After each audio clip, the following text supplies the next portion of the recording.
The viral video of that Australian lady being dragged off by the police is obviously a symbol of the emerging vaccine apartheid in your country, Australia, but also elsewhere around the world. Is this two-tier society what you want? Hello there, you 4.7 million awakening wonders, wherever you are in the world, whatever you believe in or don't believe in, here there is a place where we can communicate openly in the comments below, and here, with me doing, let's face it, most of the talking. Have you seen what's going on in Australia? Remember Australia? All right, mate, g'day, mate, do what you like. Now it's like Australia, sit still, mate, shut up, mate, you're going to an internment camp. What the hell's going on over there? Have you seen that footage of that, like, well, I was going to say old lady, but she's exactly my age. So I'm going to say young, virile woman being arrested. Let's have a look at it because it's pretty fascinating. With that opportunity, you refuse to do so. You cannot arrest her. She doesn't look like a criminal, does she? You know, I don't know how you've been schooled to profile and vilify criminals. Maybe that there's some terrible demographic information in that. Or maybe it's just good old-fashioned balaclava over the face. Well, it's not. It's from next door, Jean. What are you doing to Jean? She was in there and she refused to show us. She was in the corner, she was knowing something. Yes, I'm happy to show you my information. You don't have that. I like that on the back of that policewoman's uniform it says liaison officer. Like, what's happening here is a liaison. Oh, should we have un liaison?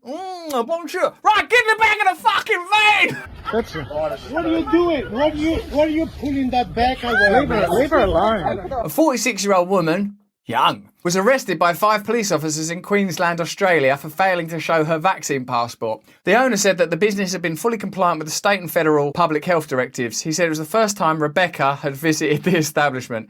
It was her first time coming here and first time she's been out since December 17th, cafe owner Matt said. She thought, bugger it, I'm going to have a coffee today, and look what happened.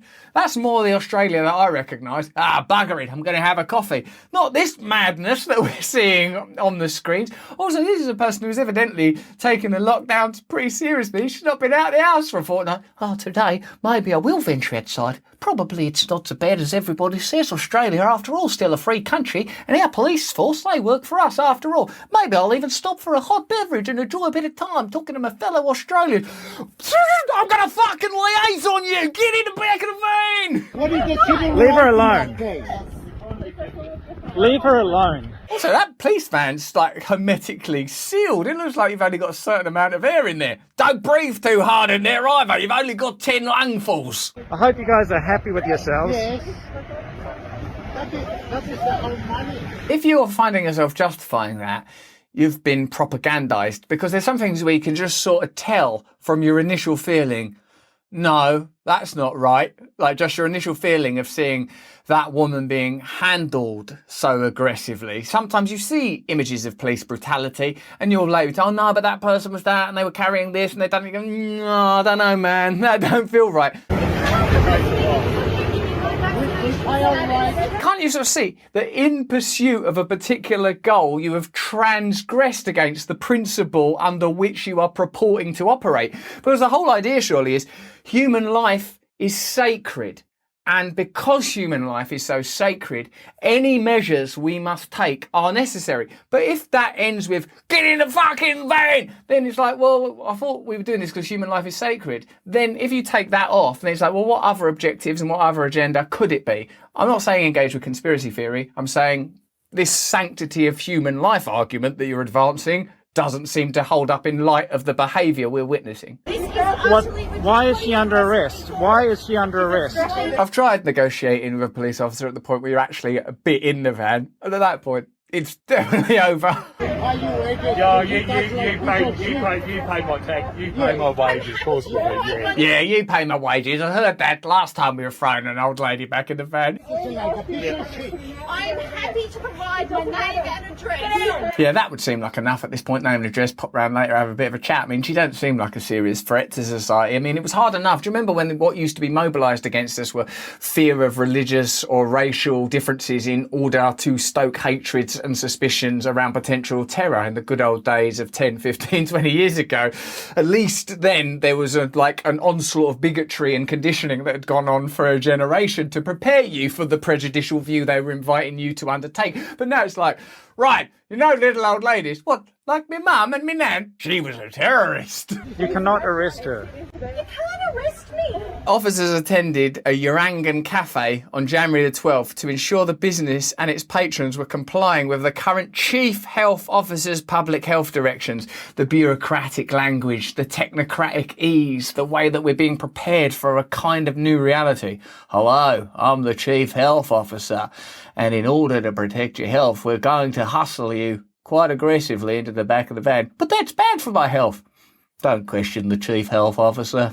Australia's peak doctors' body has criticised an unethical proposal to charge unvaccinated people for their medical care that's being considered by New South Wales government. Images like this, discourse like this, conversation like this is obviously being used to legitimise new legislation. So whilst this of course is a titillating video to watch, let's have a look at what's really happening. The state's health minister, Brad Hazzard, confirmed the government was looking at forcing people who had not received the jab to pay for their medical bills if they required hospital treatment for COVID. This is an idea that you're sort of being slowly prepared for, that's being introduced, the idea of culpability. Why would you draw the line there, though? If it's the idea is you're not doing something that you could do that's later put a burden on the state, well, how do we start looking at, I don't know, diabetes, obesity, injuries sustained while drinking, lung cancer? I mean, where does it end? Where does it end? It begin, and I don't even mean that as a purely rhetorical device. My concern would be that it does become that. Sorry, you smoked. Sorry, you're fat. Sorry, you ate badly. I mean, why not? The idea represents a radical departure from Australia's system of universal healthcare because it didn't used to be evil. The Australian Medical Association president, Dr. Omar Khurshid, said, the big issue from a medical point of view is that it's really not ethical or the right thing to do to limit access to healthcare based on people's previous health choices. Yeah, it isn't, is it? And there are some things that are more important than the contemporaneous conflict and conflagration around the contentious issue of coronavirus. Loads of us have different opinions. There's a variety of data. We're all picking our own pathways and courses, but there are some things that the God of the belly informs us are right and wrong. And it's, respect for one another, care for one another, respect for people's individual choices, an open heart and a faithful mind when dealing with complex and complicated issues. These are sort of little guiding principles we can refer to when in doubt. I think it'll be a real shame if through this pandemic we lose our compassion, we lose our humanity and our care for fellow Australians, even if they've made choices we think are unwise or incorrect. That's just a much more rational view. Be compassionate, be kind, recognise you can't actually, you can create a society where you bundle women into the backs of vans on account of what looks like a kind of bureaucratic misunderstanding. But then what society are you protecting? What principles, what values are now at the top of your set of hierarchies? In November, the former New South Wales Premier, Bob Carr, called for Australia to follow Singapore's example after its government announced it would start charging people who were unvaccinated by choice for their medical bills. In the US, companies are telling unvaccinated workers to pay more for health insurance. At Delta Airlines, unvaccinated workers would have to pay an extra $200 a month for their healthcare insurance. In some countries, including the US, companies have insisted that staff receive coronavirus vaccines or else pay monthly fees, or even lose their jobs at employers such as United Airlines, tech company Google, and Citigroup. Furniture retailer IKEA has cut sick pay for unvaccinated UK staff who are forced to self-isolate because of close contact with someone with COVID-19. I suppose once you introduce these kind of measures, which appear to be happening incrementally on a global scale, you are preparing for different ways of regarding different sections of the population. Now, I know a good many of you watching this will think, well, too right, and that's fine. But I would say wherever you stand on this issue, if you're willing to make allowances when it comes to particular principles, it might lead to unexpected places. You have been arrested. This is ridiculous. What a fuck country we live in now. Yeah, we are in complete fuck, mate. That police officer's got like an infinity tattoo, like on their arm, like this sort of infinite interconnectivity of all things. The good old circle of life. How could you do that to that lady? How could you do that to that lady? How are they not having a Mitchell and Webb, are we the baddies, Hans moment? Hans, are we the baddies? I'm so embarrassed to be an Australian. That is disgusting. Even from a resource level, that does seem like a lot of vans for one middle-aged lady. That is disgusting. As you know, this is an issue that is difficult to discuss and one that is subject to some censorship at every level, so you necessarily have to be cautious. But when you look at that video and you hear the idea of society of many tiers being introduced, perhaps you look at it this way. Perhaps you consider, well, there are already many tiers dependent on class and economics and race and sex and gender, so what? But generally I thought that was a bad thing. I thought we'd agreed that's something that needed to be altered, addressed, that fairness is something we're trying to create. Same way as we thought that bodily autonomy was something that was sacred and something that we were prizing for individuals. It seems now that many of these principles are mutable if a particular agenda can be pursued. And what we're interested in on this channel is what agenda is being pursued. And this is not getting into conspiracy territory. Simply have a look at who is benefiting financially, who is benefiting from the introduction of particular regulations, and see if you can build a narrative from that. I invite you to participate in that process with us, because obviously I'm just a person.